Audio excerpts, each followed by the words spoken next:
It's Dick Rochfort in the M600 with a G3000 suite. It's really a beautiful suite. If you haven't seen it, there it is. 2 PFDs, MFD, 2 GTCs, EIEIOs, more glass than a sports bar in here. You're going to love it. I hope you have a chance to fly it. And if you're fortunate enough to own one, God bless you. Today, at special request, been asked to talk at length about radar. So here's my take on color weather radar operation,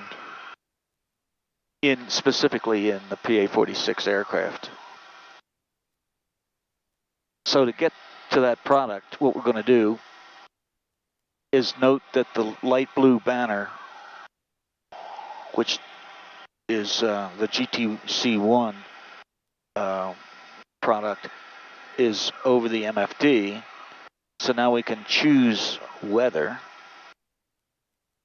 Now we can choose radar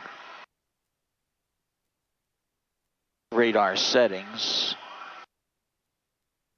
We can turn the radar on in the horizontal mode with calibrated gain, that's fine. There's some automated features which I'm not going to use that basically digitally clean up the radar so ground doesn't paint. But we don't have the weather today to paint water, actually, so what I'm going to be showing you is ground. It paints both, although we don't care about the ground paint. The reason we don't care about it is because, you know, this isn't Lewis and Clark. We've got synthetic vision here. Thank you, Lewis and Clark, for the data to produce that synthetic vision. Anecdotally, I can tell you that a range of 40 nautical miles is a good starting place. It'll allow you to see water if it's there long before you have to beg for a deviation. And starting at 60 miles, the flashlight gets a little dim. And I like that analogy. I use it a lot. Radar is indeed a flashlight. So what we want to do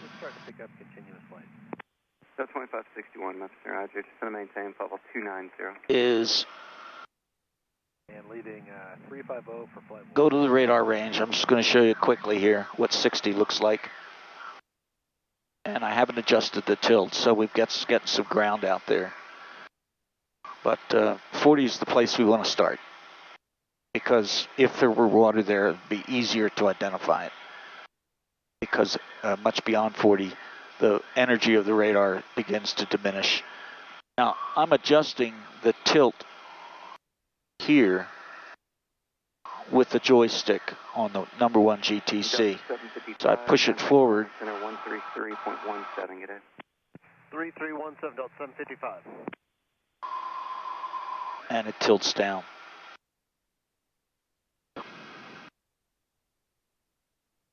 Some of you that probably have seen the Archie Trammell video, which has been around forever, and it talks about a parked position, and then it talks about a thread ID position. I'm not a big fan of the thread ID. I can find what I want without doing that.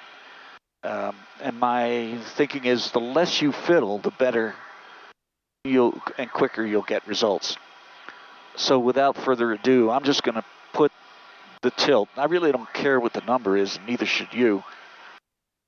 Put it so that you're painting the ground in the outer quadrant. Now, how do you know that's ground and not water? Well, that's an easy one today. The Mark I eyeballs tell us that there's no weather out there. But if that weren't the case, we'd come in here and select scan mode vertical.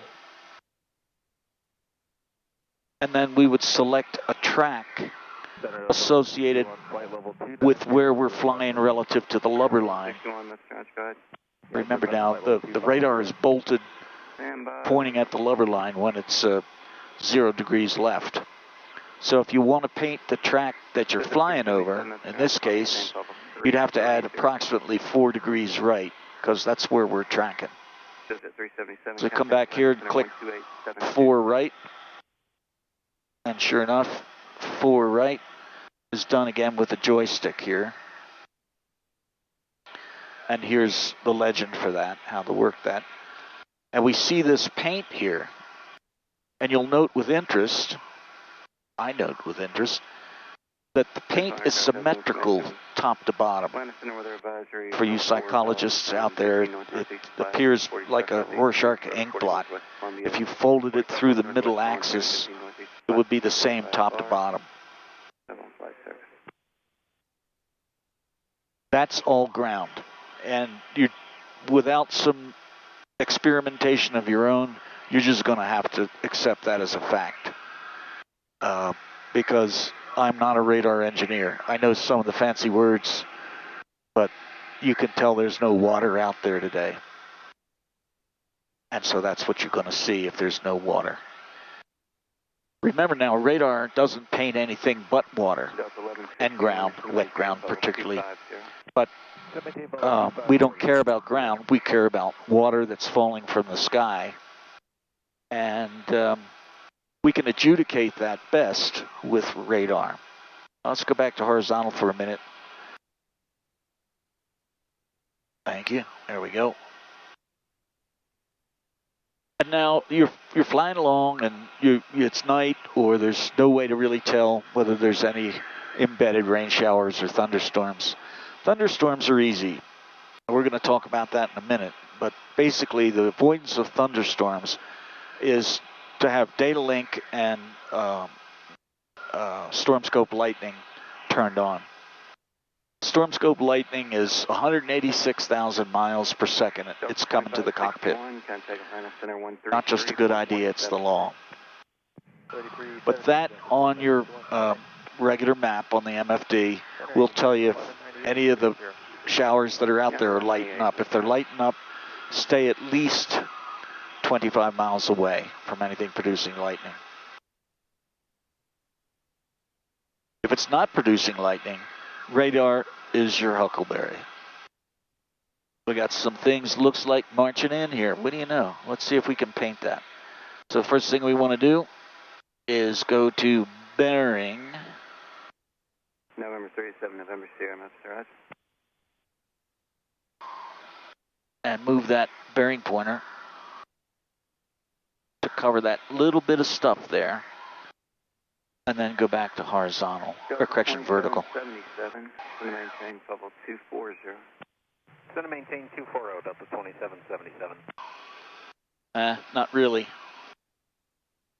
That's at least nothing we need to worry about. It could be some water, but not enough to worry about. Okay, so let's now, for the moment, we've got no water in the paint, but let's assume that we've got something going on out in front of us. There's very little of that, but let's set, let's go back to map here.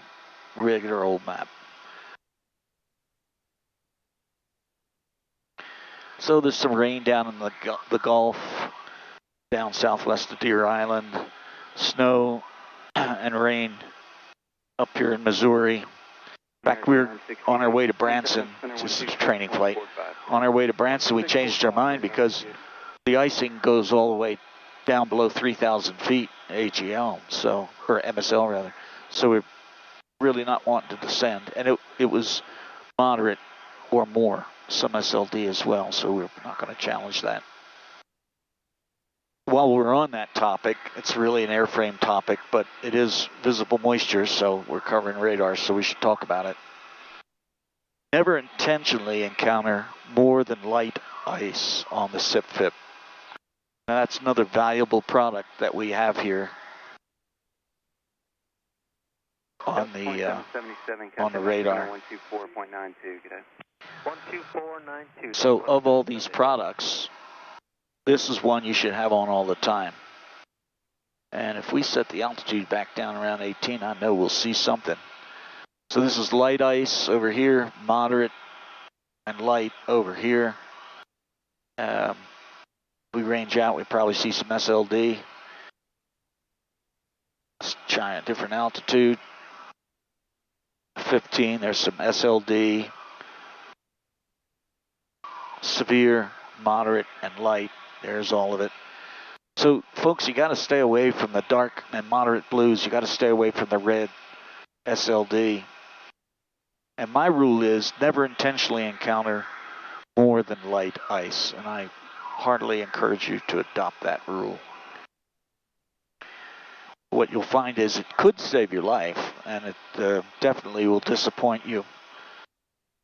But that would be the rule that makes sense. Remember the definition. You're thinking about whether you want to adopt this rule or not, of moderate ice. Folks, if a 737 is 40 miles ahead of you on your route, reports moderate ice, do not go there. That will be a problem for you. And tragically, it's been a problem for others.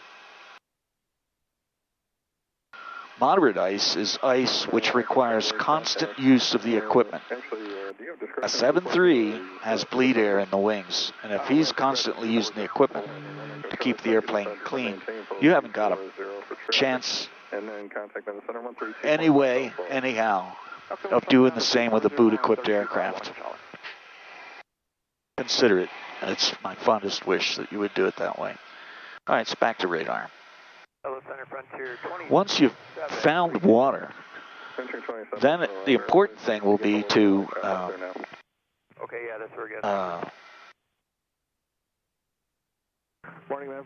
stay out of it. And what I would recommend there is that you have this screen, put data link lightning here, and on the other side, put your next rad and storm scope, like so. Now you can go to radar on number 1 GTC and put NextRad and radar side by side. What's the advantage of that? Well, once you've identified little puddles of water falling from the sky on the radar, remember radar is real time, 186,000 miles per second. NextRad is delayed, sometimes not by a lot, but remember that doesn't count for transmission time, or it's only transmission time, not computational time. So then when you see weather on the NextRad that's right in front of you, and it's about 15 miles to the left of your position, you know which to believe. The radar is going to be the current location. And then the cool thing you can do then is corroborate some of that by zooming out and seeing what else you might have in front of you on the route. So, water in front of you is a yellow caution. If it's green rain, it's likely safe to fly through. If the airplane gets wet, don't let it get cold. And if it gets cold, don't let it get wet. It's another important rule. One last comment on this. It's a little tricky, but when you're out at 40 miles, the radar, the flashlight, isn't as bright out there as it is as you get closer. So as the weather marches in at you, keep an eye on it. It's likely to turn yellow and maybe even red as you get closer. And the reason is the resolution of the radar improves as you get closer. So if it's green and it starts to turn yellow and then it starts to turn red, and there are other videos on my YouTube channel that demonstrate this, give it the respect it deserves. Don't fly in yellow rain. It's perilously close to red rain, which could be dangerous. And again, it's a rule. If you break your own rules, then shame on you. And if you like, please adopt my rule. I'd be honored. Let me know your questions. American 18, Dick Rochfort, fly safely. 1349, cross Skinner at maintain pole 240. Train off. American 1349. So 706.